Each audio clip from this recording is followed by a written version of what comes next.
When it comes to emulation handhelds, it seems like people are always looking for information. So I have this collection. I thought I would run through them all now that I've owned each one of these devices for a while.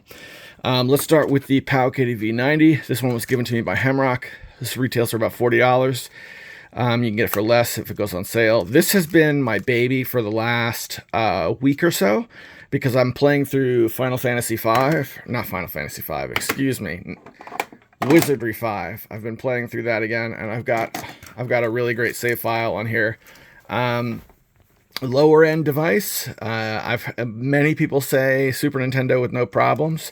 I have issues with Super Nintendo in a couple instances. Like Tetris Attack is a game you got to play frame perfect, so it doesn't run well on here. And I've also been playing. I loaded up with a couple of PS1 games, looking for games that run well. Because there are a couple, but they're very few. The last one I tried was Theme Park, which runs well, but I can't read any of the text, which kind of makes it unplayable. So, great budget machine. And then that leads us to the Q90, V90, Q90. And the only thing that is wrong with the Pow Kitty Q90 is that it isn't the V90, because it's the same machine, top to bottom, except it's not a clamshell case. I haven't tried it, but I'm told I can even pop the, where is it at? The SD card out, because they're both one SD card machines. I can pop this one out, put it in here, and play the same games with the same save files. It's got this little stick here, which is ridiculous and useless. Everyone kind of laughs at it. I've made it a game to try and find things you can do with this, and there aren't many. Although I will say I played Enduro for the Atari 2600 with this little stick, and it was actually a good time.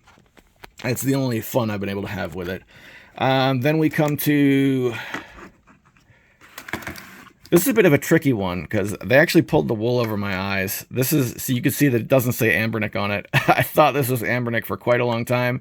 Anbernic actually does produce this machine. This is the RG300, but I've got a copy from Amazon. So this is the RG300. It's another budget machine. It runs about the same tech level as these Pow Kitty devices.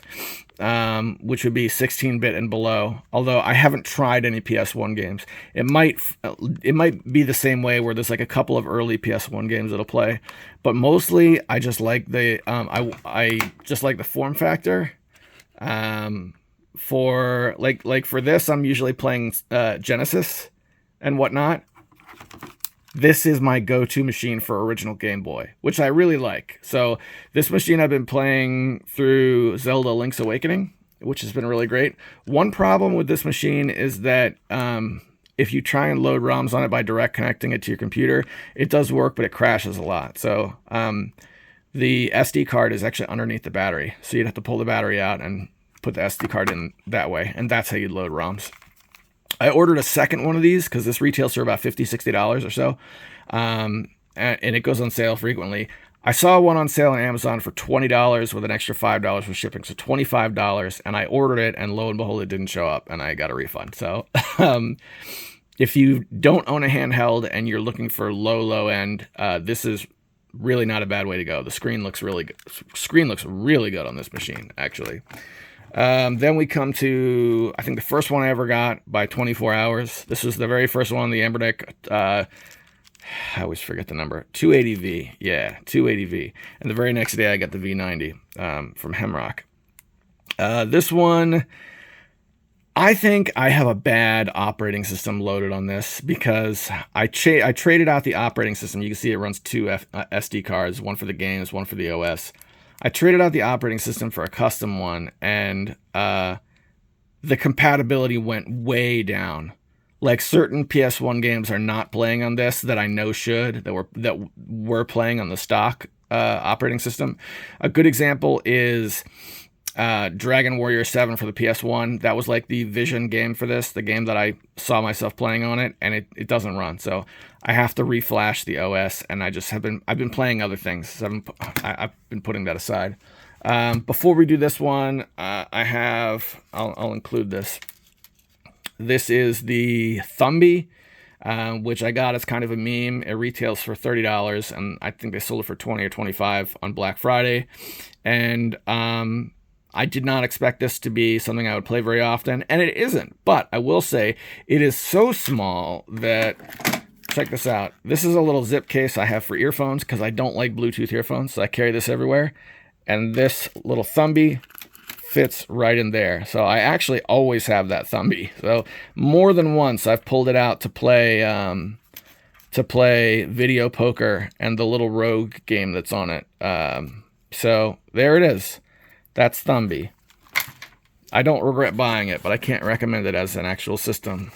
This is the zip case for the, let's see, this, the unit isn't here, the 505, which had screen tearing, so I returned it. So we're waiting on that return to process. And this is the 351P, right? There's a 351P and a 351M. Difference is just plastic and metal. I was supremely disappointed by this machine. Very disappointed. There are reviews of this early on in the life cycle that say it has internal Wi-Fi. It does not.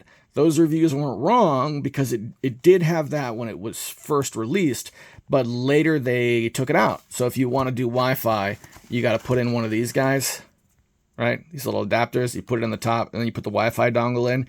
And I lost the dongle pretty quickly because I'm dumb. So I got to pay an extra $10 to get another one. So that's one problem, which, as long as you know it going in, not a big deal. The second thing, and this is where this unit was defective, the earphone jack, it broke inside of 2 weeks. What happens is you put earphones on and only one of the two work. And that is a major deal breaker for me because I like to play games in bed and my wife just does not want to hear it. So earphones are the perfect solution. All these other units, with the exception of the Thumby because it's so small, all have earphone jacks. So this one, despite being my highest end machine at the moment, with really great compatibility, I can't do it. I was going to play the long running RPGs on this, and the best time to play it is in bed at night, and I can't do it. So that sucked. The form factor is great. The compatibility for the price is amazing. If you're gonna get this, get the M model because it doesn't have the same problem with the earphone jack. That is as I've read, that turned out to be a common hardware issue in these units. So either get the M or be ready to return it if there's a problem. And that is my collection as it stands right now. I'm waiting on the 505 to get back from the official Ambernick store, and I'm hopeful because when I returned it, the return label printed to a location in California, so I'm hoping that it won't take an entire month to get my replacement. So there you go. There it is. Let me know what you think. Do you own one of these machines? Is your name not Hemrock? Because we all know Hemrock's favorite is the Pow Kitty V90, and for good reason. Really good machine. Far and away the best budget machine there is. Yeah, I've been into these very much. So let me know what you think.